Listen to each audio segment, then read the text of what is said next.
저희가 함께 살펴볼 자료는 청취자께서 보내주신 이산화탄소 소화 설비의 시스템 해부입니다. 보통 전기실이나 서버실, 박물관 수장고처럼 물을 쓰면 안 되는 곳 있잖아요. 바로 그런 곳에서 물 한 방울 없이 불을 끄는 시스템이죠.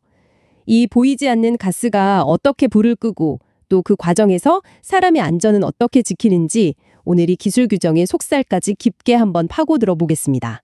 네, 오늘 저희 목표는 단순히 규정을 하나하나 짚어보는 게 아니고요. 이 시스템이 왜 필요한지, 또 어떤 원리로 작동하는지부터 차근차근 볼 겁니다. 그리고 고압식이랑 저압식은 뭐가 다른지, 오작동을 어떻게 막는지, 그리고 제일 중요한 대피 시간, 이걸 어떻게 보장하는지까지 하나의 유기체처럼 뜯어볼 거고요.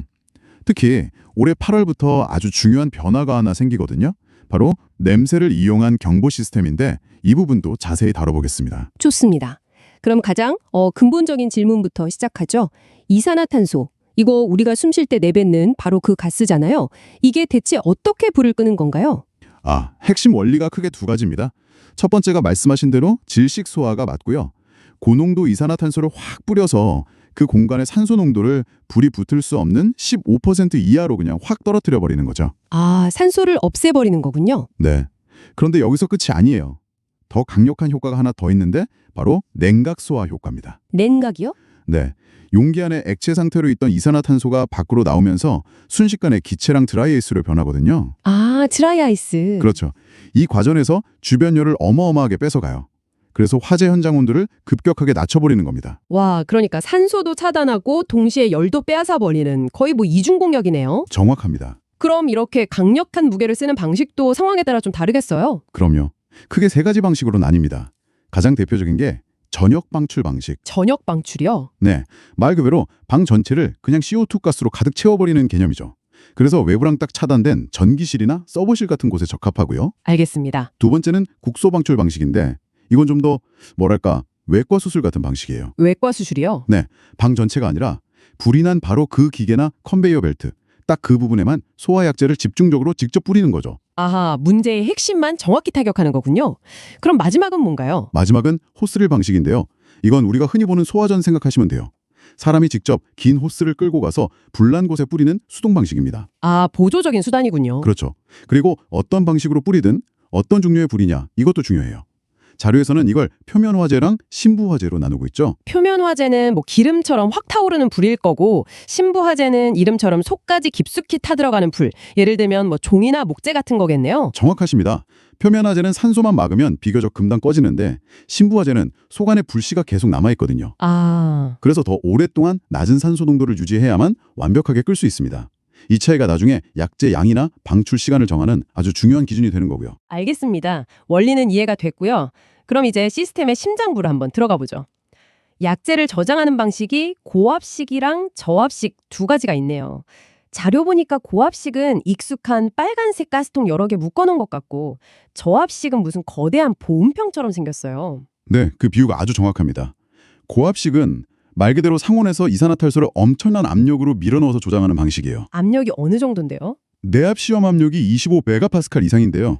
이게 감이 잘 안 오시죠? 네, 전혀요. 동전 하나 넓이에 중형차 한 대를 올려놓는 힘이라고 생각하시면 됩니다. 와, 중형차 한 대요? 그 압력을 견뎌야 하는 거군요. 그렇죠. 그러니 용기가 얼마나 튼튼해야겠어요. 반면에 저압식은 힘 대신에 온도를 이용하는 방식입니다. 온도요? 네, 이산화탄소를 영하 18도 정도로 아주 차갑게 냉각시켜서 완전히 액체로 만들어서 보관하는 거죠. 그래서 항상 자동 냉동 장치가 붙어 있어야 하고요. 그래서 압력은 훨씬 낮은 거군요. 맞습니다. 압력은 3.5메가파스칼 정도로 훨씬 낮지만 대신 시스템이 더 복잡해지죠. 온도 압력 감시 장치는 기본이고 안전 밸브에다가 봉판이라는 최후의 안전 장치까지 달려 있습니다. 봉판이요? 그건 뭔가요? 봉판은 일종의 마지막 희생양 같은 겁니다. 만약에 안전 밸브까지 다 고장나서 내부 압력이 위험할 정도로 높아지면 이 얇은 금속반이 먼저 딱 터져서 가스를 밖으로 빼주는 거예요. 탱크 전체가 폭발하는 최악의 상황을 막아주는 거군요. 바로 그겁니다. 그렇군요. 이렇게 위험한 걸 다루니까 보관하는 환경도 되게 까다롭겠어요.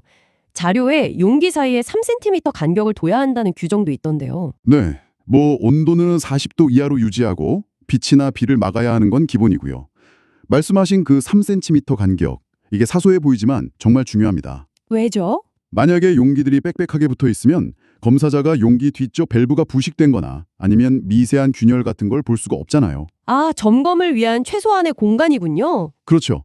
그 작은 틈이 잠재적인 재앙을 막는 첫 번째 방어선이 셈입니다. 와, 이렇게 엄청난 압력이나 극저온으로 가스를 보관한다니 실수로 터지면 정말 큰일이겠네요. 그래서 오작동을 막는 게 무엇보다 중요할 것 같은데 이 시스템의 두뇌는 어떻게 작동하나요? 바로 그 지점이 이 시스템 설계의 핵심입니다. 만약에 감지기 하나가 먼지 때문에 잘못 울렸는데 시스템이 바로 터져버리면 큰일 나잖아요. 그렇죠. 사람도 위험하고 약재도 아깝고요. 그래서 거의 모든 시스템에 교차 회로 방식이라는 안전장치를 적용합니다. 2개 이상의 서로 다른 회로에 연결된 감지기, 예를 들어 연기 감지기랑 열 감지기가 동시에 신호를 보내야만 시스템이 작동하는 거예요. 아, 그 영화 같은 데서 보면 핵미사일 발사할 때 두 사람이 동시에 키를 돌려야 하는 것처럼요. 네, 맞습니다. 딱 그런 원리입니다. 하나의 신호만으로는 절대 움직이지 않는 거죠. 근데 잠깐만요. 만약에 감지기 하나가 고장난 상태에서 진짜 불이 나면요. 그럼 시스템이 작동 안 하는 더 큰 문제가 생길 수도 있겠는데요? 굉장히 중요한 지적이십니다. 그래서 제어반에서는요, 평소에 감지기 회로 하나에 이상이 생기면 바로 회로 단선이나 오류 경고를 관리자한테 보냅니다. 아, 계속 자가 진단을 하고 있는 거군요. 그렇죠. 그리고 실제 작동 순서를 보면 이 안전 로직이 더 명확해지는데요. 먼저 두 감지기에서 신호가 딱 들어오면 제어반이 이걸 엔드 조건으로 인식해서 화재라고 판단하고요. 그러면 즉시 사이렌부터 울리기 시작합니다. 일단 사람들에게 먼저 알리는 게 최우선이군요. 맞습니다. 대피 시간을 버는 거죠. 그 후에 질소 같은 가스가 든 작은 기동용기를 먼저 터뜨립니다. 그럼 그 기동용기에서 나온 가스의 압력이 비로소 저 거대한 저장용기 밸브를 밀어서 열고 동시에 불이 난 구역으로 연결된 선택 밸브를 열어주는 구조죠. 알겠습니다. 이제 시스템 작동법을 알았으니 가장 중요한 질문 중 하나로 넘어가 보죠. 자료에 보니까 계산식이 좀 복잡하던데 도대체 소화약제는 얼마나 필요한 건가요? 핵심은 필요한 만큼만 정확하게입니다. 약재가 부족하면 불을 못 끄고 너무 많으면 위험하고 돈 낭비니까요. 일단 가장 기본인 표련 화재부터 보면 방호구역의 최적, 즉 부피에 따라 약재량이 결정되는데요. 여기서 흥미로운 점은 공간이 커질수록 단위 부피당 필요 약재량은 오히려 조금씩 줄어든다는 겁니다. 잠깐만요. 공간이 크면 약재가 더 많이 셀 것 같은데 오히려 덜 필요하다고요? 그게 아주 좋은 질문이신데요. 작은 공간일수록 문을 한번 열고 닫거나 작은 틈새로 약재가 빠져나가는 비율이 전체 부피에 비해 훨씬 크기 때문입니다. 아, 상대적으로 손실률이 더 크군요. 그렇죠. 반면에 아주 넓은 공간은 그 영향이 상대적으로 적어서 이론적인 양에 가깝게 계산해도 되는 거죠. 그래서 규정을 보면 작은 공간은 세제곱미터당 1.0kg인데 아주 넓은 공간은 0.75kg만 필요하다고 되어 있습니다. 합리적인 이유가 있었군요. 근데 만약 자동으로 안 닫히는 창문이나 문, 그거니까 개구부가 있으면 어떡하죠? 그래서 그 새어나가는 양까지 정밀하게 계상에 다 넣습니다. 개구부 면적 1제곱미터당 5kg의 약재를 추가로 더 저장해야 하죠. 이런 디테일이 현장에서 성패를 가르는 겁니다. 그렇군요. 그럼 신부화재는 여기서 더 복잡해지겠네요? 맞습니다. 신부화재는 이제 무엇이 타는가? 이게 중요해집니다. 단순히 공간 부피가 아니라 가연물의 종류가 핵심이죠. 예를 들어 전기 설비는 1.3kg이 필요한데 책이 가득한 서구나 목재 창고는 2.0kg, 그리고 석탄이나 섬유류처럼 속까지 오래 타는 물질은 2.7kg까지 필요량이 드러납니다. 와, 물질마다 다 다르군요. 네, 불 끄는데 필요한 산소 농도가 다 다르기 때문이죠. 알겠습니다. 그럼 이제 가장 중요한 부분으로 넘어가죠. 결국 모든 기술은 사람을 위한 거잖아요. 이산화탄소, 이거 사람한테도 치명적일 수 있는데 어떤 안전장치들이 마련되어 있나요? 맞습니다. 그래서 아주 체계적인 시간차 대피 프로토콜이 법으로 정해져 있습니다. 일단 화재 감지기가 불을 감지하면 즉시 경보가 시작되고요. 가장 중요한 건 음향 경보가 소화약재가 방출되기 최소 1분 전부터 울리기 시작한다는 겁니다. 사람들이 대피할 시간을 충분히 주는 거죠.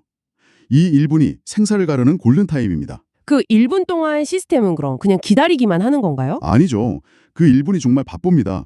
그 시간 동안 환기팬이 멈추고 환기댐퍼 같은 개구부가 자동으로 싹 닫힙니다. 아, 약재가 새나가지 않게 막는 거군요. 그렇죠. 약재가 새는 것도 막고 다른 곳으로 유독가스가 퍼지는 것도 막고요. 그리고 설정된 대피 시간이 다 지난 후에야 비로소 약재가 방출되기 시작하는 겁니다. 심지어 방출이 끝나고 나서도 최소 1분 이상 경보를 계속 울려서 아직 위험하다는 걸 알려주고요. 시간적인 안전장치 말고 뭐 건물이 부서지는 걸 막는 그런 장치도 있나요? 물론입니다. 두 가지가 핵심인데요. 첫째는 과압 배출구입니다. 과압 배출구요? 네. 밀폐된 공간에 엄청난 가스가 순식간에 쏟아져 들어오면 내부 압력이 폭발적으로 높아지거든요. 그럼 벽이나 창문이 터져나갈 수 있는데 그걸 막기 위해 압력을 밖으로 빼주는 숨구멍입니다. 그렇군요. 그리고 두 번째는 배출 설비. 소화 작업이 끝난 후에 실내에 남아있는 고농도 이산화탄소를 환기팬으로 안전하게 밖으로 빼내는 시스템이죠. 알겠습니다.